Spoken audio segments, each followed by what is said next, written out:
What happens when cultures collide? How do power, identity, and language shift in the space between the colonizer and the colonized? Homi Bhabha's The Location of Culture is one of the most influential books in postcolonial theory, reshaping how we think about identity, hybridity, and cultural exchange. But let's be honest, his writing can be dense. That's why in this video, we're breaking it down in a way that makes sense. Bhabha introduces concepts like hybridity, mimicry, the third space, and the unhomely, all of which challenge the rigid boundaries between us and them. He shows that culture is never fixed, it's always shifting, evolving, and being negotiated in new spaces of meaning. In today's video, we'll break down the core ideas of the location of culture with real-world examples from literature, history, and pop culture. So, if you've ever struggled to understand post-colonial theory or want to see how Bhabha's ideas apply to the world around us, you're in the right place. Let's get started. Homi Bhabha's The Location of Culture, 1994, is a foundational text in post-colonial theory and cultural studies. In this work, Bhabha explores concepts such as hybridity, mimicry, ambivalence, and the third space, which challenge traditional notions of identity, nationhood, and colonial power structures. Homi uses these concepts to analyze cultural interactions in post-colonial contexts. The book challenges fixed notions of identity, nationhood, and colonial power structures. Now we will talk about each concept and its types. We will present an example from literature, and we will talk about the significance of each one. Firstly, hybridity. It refers to the blending of cultures that results from colonial encounters, migration, and globalization. Cultural identity is not pure, but a hybrid result of colonial and indigenous influences. It challenges essentialist views of culture and identity, and emphasizes the dynamic and evolving nature of cultural formations. In other words, hybridity disrupts the idea of pure, fixed cultural identities, showing that cultures are constantly evolving. It is a space of both conflict and innovation, where colonized subjects appropriate elements of the dominant culture while reshaping them in new ways. Bhabha argues that hybridity undermines colonial authority by exposing its contradictions, making it unstable and open to resistance. Rather than being a simple mixture, hybridity creates new meanings and identities that challenge rigid cultural boundaries. There are also types of hybridity. Bhabha's concept of hybridity manifests in different ways.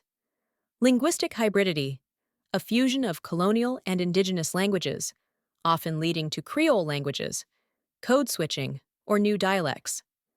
Cultural hybridity, a mix of traditions, practices, and symbols from different cultures.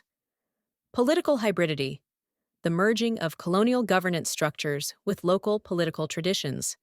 To understand this, let's take this example from literature. Chinua Achebe's Things Fall Apart, 1958. A powerful literary example of hybridity is Chinua Achebe's Things Fall Apart, which explores the clash between Igbo traditions and British colonial rule in Nigeria. Cultural hybridity.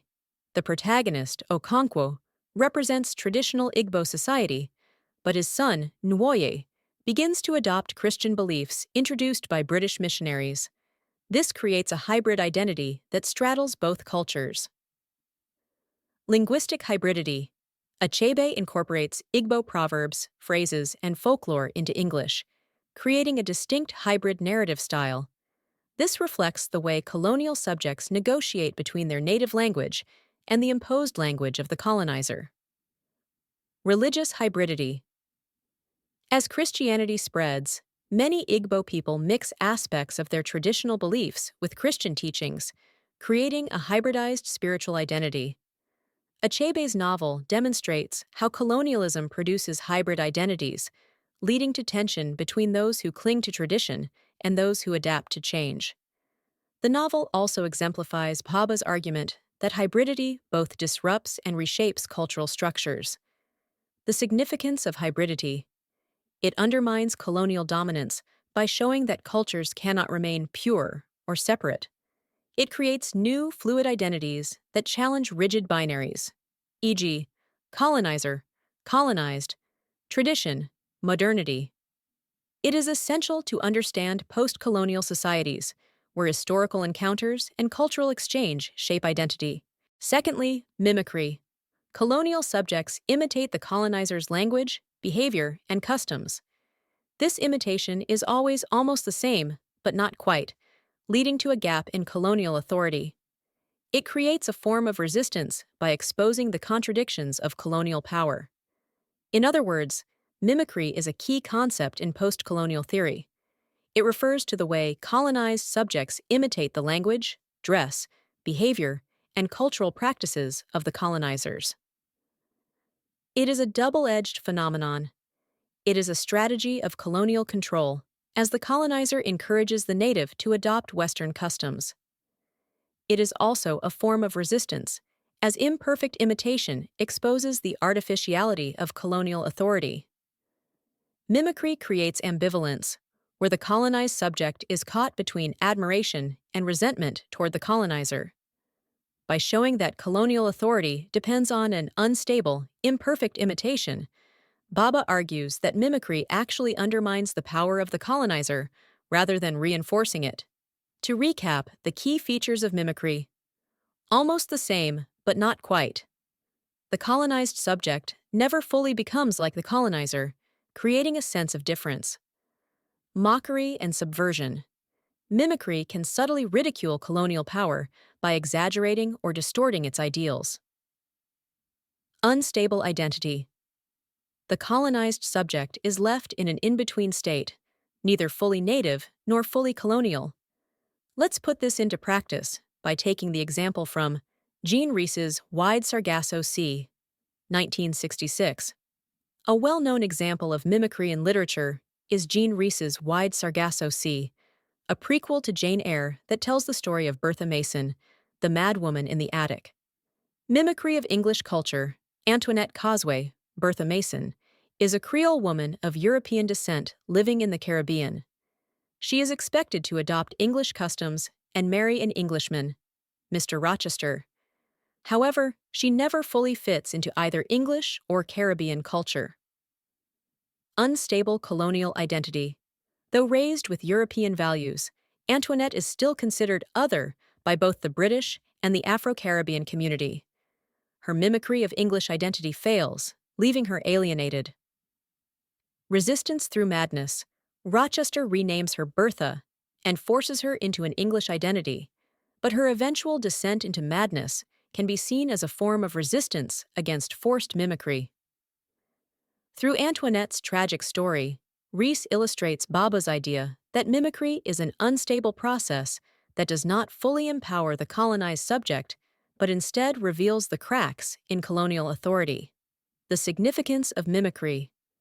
It exposes the contradictions of colonial rule by showing that colonized subjects are never fully accepted, even when they adopt Western ways. It creates a site of resistance, as imperfect mimicry destabilizes colonial authority. And it demonstrates the psychological effects of colonialism, as mimicry often leads to confusion, alienation, and identity crisis. Thirdly, ambivalence. Colonial discourse is not absolute. It contains contradictions and uncertainties. These contradictions can lead to subversion and resistance. Colonized subjects both admire and resent the colonizer, creating a psychological conflict. In other words, ambivalence is a central concept in Homi Bhabha's post-colonial theory, introduced in The Location of Culture. It refers to the contradictory feelings that both colonizers and colonized subjects experience in a colonial setting. The colonizer wants to civilize the native, but also fears their difference and resistance. The colonized subject admires the colonizer's power and culture, but also resents their dominance. This creates instability in colonial authority, making it uncertain and vulnerable to resistance. Ambivalence disrupts the binary between colonizer and colonized, showing that colonialism is not a one-way process of domination, but a complex relationship filled with contradictions. The key features of ambivalence. Attraction and repulsion. The colonized subject is drawn to but also rejects the colonizer's culture.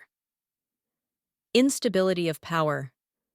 The colonizer's rule is weakened by their own fear and insecurity. Psychological conflict.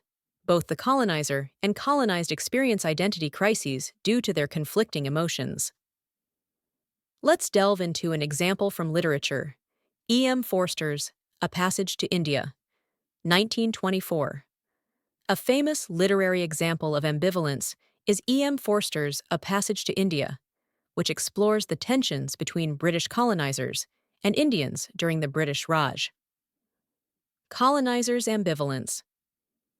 The British characters claim they want to bring civilization to India, yet they view Indians with suspicion and fear. For example, Ronnie Heaslop, a British official, believes in colonial superiority, but struggles with his feelings for India. Colonized subjects' ambivalence. The Indian characters are fascinated by British culture and education, but resent British rule. Dr. Aziz, the novel's protagonist, initially admires the British and seeks friendship with them. However, after being falsely accused of assaulting an Englishwoman, he realizes the deep racial divide and rejects his previous admiration. Tension and breakdown.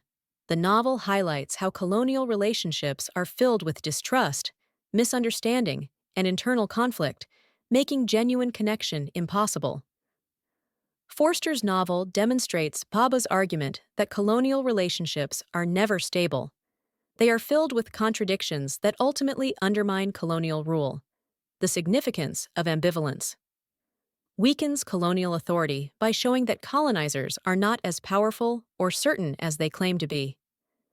Creates a space for resistance, as the colonized subject can use this instability to challenge colonial power. Explains the psychological impact of colonialism, showing how both colonizers and the colonized struggle with identity crises.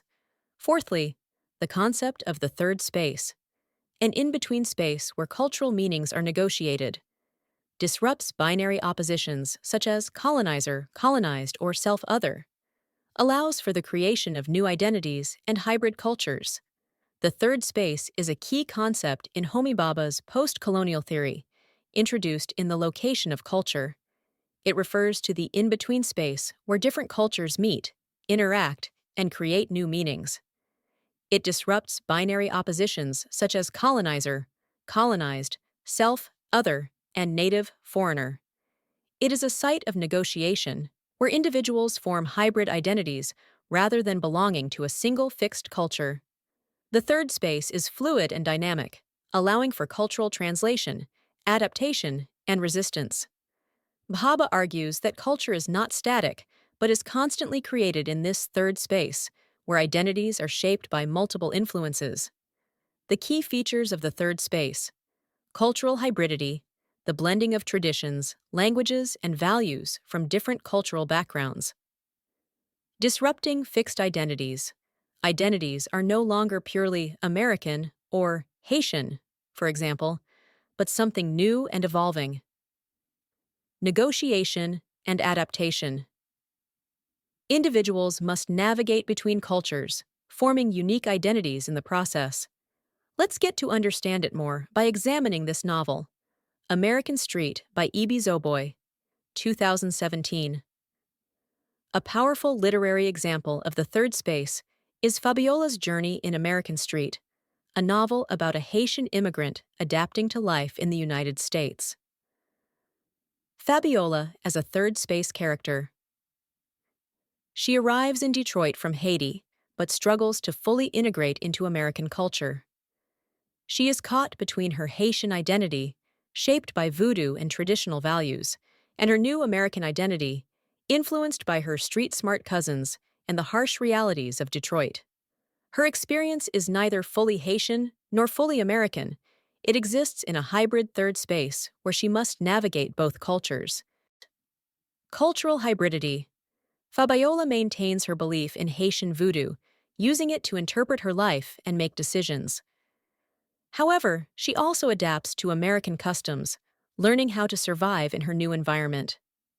Her identity is shaped not by choosing one culture over another, but by combining both. Disrupting fixed identities. The novel challenges the idea that immigrants must assimilate completely into American culture. Fabula does not abandon her Haitian roots, but instead creates a new identity that blends both cultures. This mirrors Bhabha's argument that cultural identity is always negotiated in the third space. Through Fabiola's experiences, American Street illustrates Bhabha's concept of the third space as a space of transformation and hybridity, where immigrants create new forms of identity rather than simply adopting a dominant culture. The significance of the third space. It challenges rigid national and cultural identities, showing that identity is fluid and evolving. It provides a space for resistance, as individuals in the third space create new cultural meanings rather than just assimilating. And it explains immigrant and diasporic experiences, where people must navigate between multiple cultural influences. Fifthly, the unhomely, a concept describing a sense of displacement and estrangement. Blurs the boundary between public and private spaces, often experienced by post-colonial subjects, migrants, and diasporic individuals. So, what is the concept of the unhomely? The unhomely, or unheimlich, borrowing from Freud's concept of the uncanny, is a key idea in Homi Bhabha's post-colonial theory, introduced in The Location of Culture. It refers to the disorienting feeling of not fully belonging, a psychological and cultural experience where home no longer feels like home. The unhomely occurs when the familiar becomes strange, creating a sense of displacement.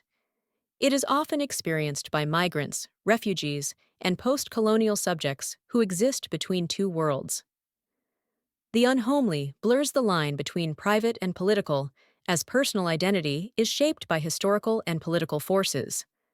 For Bhabha, home is not a fixed place, but a space of conflict, memory, and transition, making identity unstable and fragmented. The key features of the unhomely. Displacement and alienation. Characters feel neither fully at home in their new country nor in their place of origin. Memory and nostalgia. The past constantly intrudes upon the present, making home a psychological rather than physical space. Blurring of public and private. Political upheavals shape personal experiences, making home a contested space. Let's take Exit West by Mohsin Hamid, 2017, as an example. A powerful example of the unhomely is found in Mohsin Hamid's Exit West, a novel that follows two refugees, Saeed and Nadia, as they flee their war-torn homeland through magical doors that lead to different countries. Displacement and alienation. Saeed and Nadia leave their country, but the places they migrate to, Greece, London, and California, never feel like home.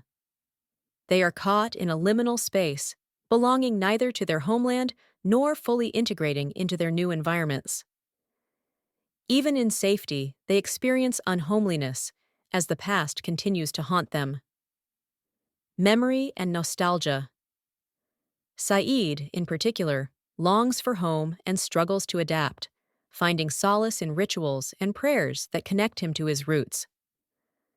Nadia, more independent, adapts more easily, but still carries the emotional weight of leaving behind her old life.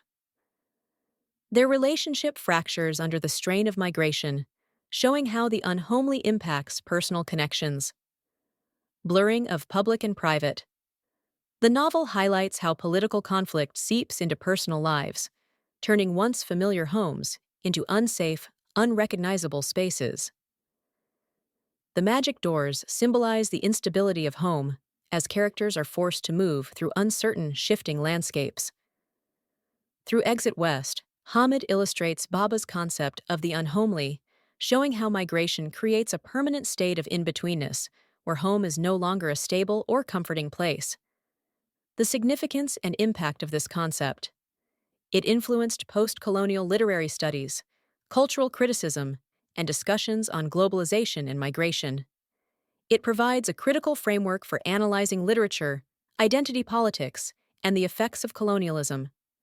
It is relevant for understanding diaspora, exile, and transnational identities. It explains the migrant experience, showing how refugees and exiles feel caught between worlds. It challenges the idea of home as a stable place, emphasizing that home is often shaped by memory rather than geography. And it also highlights the psychological effects of displacement, revealing how migration impacts identity and relationships. And that brings us to the end of our discussion on Homi Bhabha's The Location of Culture. We've explored his key concepts, hybridity, mimicry, the third space, and see how they apply to real-world cultural interactions. Bhabha challenges us to rethink identity, power, and the way cultures evolve through colonial and post-colonial encounters. His work isn't just theoretical. We can see these ideas in literature, migration, and even everyday interactions in our increasingly globalized world. If you found this video helpful, don't forget to like and subscribe for more discussions on literary theory and cultural studies. And I'd love to hear from you. What do you think about Bhabha's ideas? Can you think of other examples where hybridity or mimicry plays a role? Let's continue the conversation in the comments below. Thanks for watching, and I'll see you in the next video.